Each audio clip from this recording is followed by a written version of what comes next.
Dossiê confidencial. Arquivo número 010. Tem casos em que a lenda nasce na beira do fogo, passa pela rádio local e morre ali mesmo. E tem casos em que a lenda vira papel, carimbo, relatório, depoimento e, em algum ponto, alguém dentro do Estado decide abrir uma pasta e dar um nome para aquilo, como se nomear fosse o primeiro passo para controlar. Operação Prato. Um nome simples para um episódio que deixou um rastro de medo real em uma ilha do Pará. E uma pergunta que o Brasil nunca respondeu em voz alta do jeito que as pessoas queriam. Hoje, a gente abre o dossiê Operação Prato. Documentos, relatos e o que dá para afirmar com segurança. Para entender a Operação Prato, você precisa imaginar o cenário com precisão. Norte do Brasil, Pará. Uma região de rios largos como mares, ilhas, furos, igarapés e comunidades que à noite dependem de pouco. Uma lamparina, um gerador, o céu aberto e a memória do que já aconteceu ali antes. Colares é o nome que fica, porque vira o centro do pânico. Mas os relatos se espalham por municípios e vilas próximas, como se a mesma história fosse passando de boca em boca, com detalhes que mudam e outros que não mudam. E aí aparece um apelido que grudou no imaginário: chupa-chupa. Não é um termo técnico, é um nome de medo. Um nome de gente que sente que está sendo caçada por alguma coisa que não entende. A partir daí, você tem dois mundos correndo em paralelo. O mundo de quem vive isso como ameaça e o mundo de quem tenta registrar isso como ocorrência. O que dá para afirmar com segurança é que houve uma onda de relatos e que, em algum ponto, autoridades locais pedem ajuda e a Força Aérea passa a acompanhar. A operação, que ficou conhecida como Operação Prato, ocorre no fim dos anos 1970, com missões associadas a 1977 e 1978. E aqui é importante: não é uma noite, não é um evento isolado, é um período. Os documentos e reconstruções costumam organizar a história em missões, com deslocamentos, entrevistas e vigílias noturnas. O objetivo, em tese, era simples de escrever e difícil de executar: observar, registrar e tentar identificar o que estava sendo descrito. Enquanto isso, do lado de fora, a vida vira rotina de defesa. Gente dormindo em grupo, gente evitando sair à noite, comunidade criando regras próprias. Não fique sozinho, não vá para o mato, não fique na beira do rio depois de certa hora. Quando o medo vira rotina, ele também vira ruído. E esse é um dos motivos pelos quais esse caso é tão difícil. Você não tem só um fenômeno. Você tem um fenômeno mais a reação humana a ele, crescendo juntos. Agora vamos separar mito de base documental. O Brasil tem, sob guarda pública, um acervo de registros sobre OVNIs produzido por órgãos ligados ao Comando da Aeronáutica e preservado no Arquivo Nacional, com centenas de itens entre relatos, questionários, correspondências, imagens e recortes. E o próprio Arquivo Nacional faz um aviso que muita gente ignora. OVNI não é sinônimo de extraterrestre. É uma categoria para objeto, fenômeno não identificado naquele momento. Pode ser muita coisa. Pode ser algo banal, pode ser algo raro. Mas o rótulo não resolve, só classifica.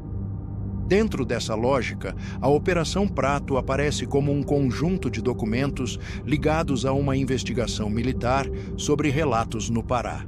O que costuma aparecer nesses registros e reconstruções do caso, descrições repetidas de luzes e objetos luminosos, datas, horários e locais de observação, depoimentos de moradores e autoridades, menções a efeitos físicos relatados por algumas pessoas, como mal-estar, marcas, queimaduras leves, sempre no campo do relatado, atendido, registrado, não como prova de origem, registro de vigílias e tentativas de capturar evidência, foto, filme, segundo relatos posteriores e fontes jornalísticas ufológicas.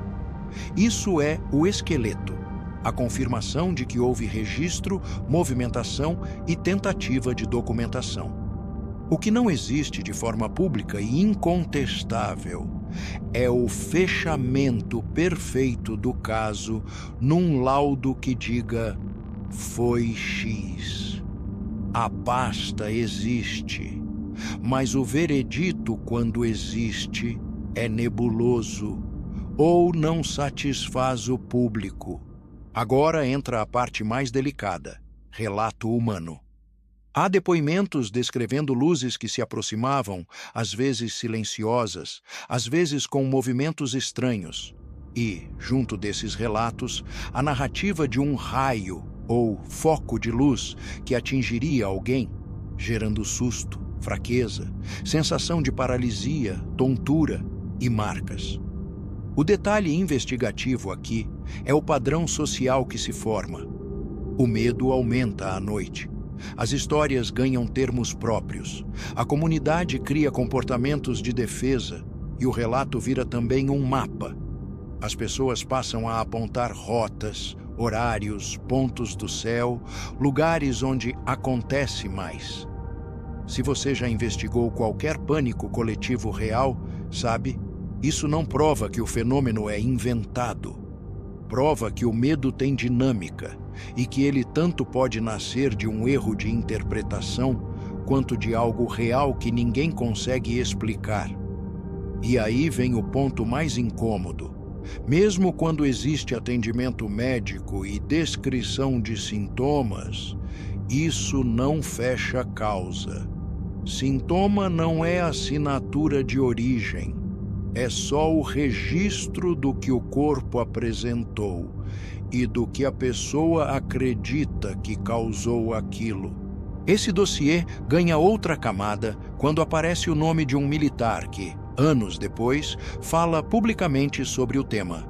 O Irangê Rolanda, associado ao comando, participação na operação em relatos e entrevistas divulgadas no meio ufológico e repercutidas por veículos e artigos.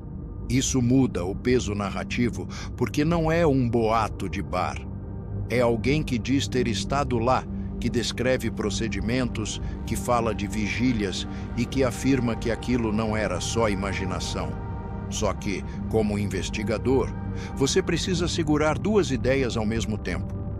Um depoimento desses é importante porque adiciona contexto operacional.